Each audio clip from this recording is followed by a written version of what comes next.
स्वामी समर्थ. एकेकाळी एका राज्यात अतिशय पराक्रमी राजा राज्य करत होता.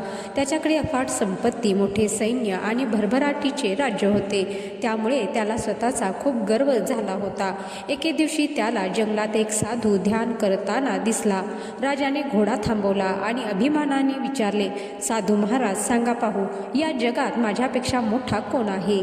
साधूंनी शांतपणे डोळे उघडले आणि म्हणाले, महाराज, तुमच्यापेक्षा मोठा काळ आहे.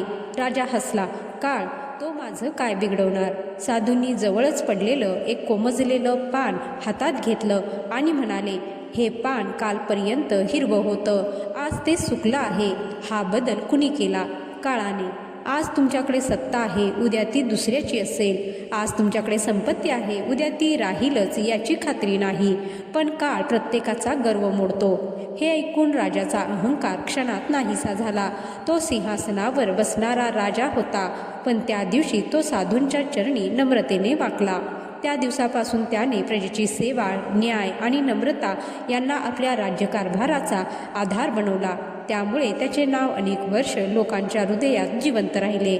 तर मंडळी, या कथेचा बोध हाच की सत्ता, संपत्ती आणि वैभव कायमचे नसते. नम्रता, चांगले कर्म आणि सेवाभावच माणसाला खरा महान बनवतात.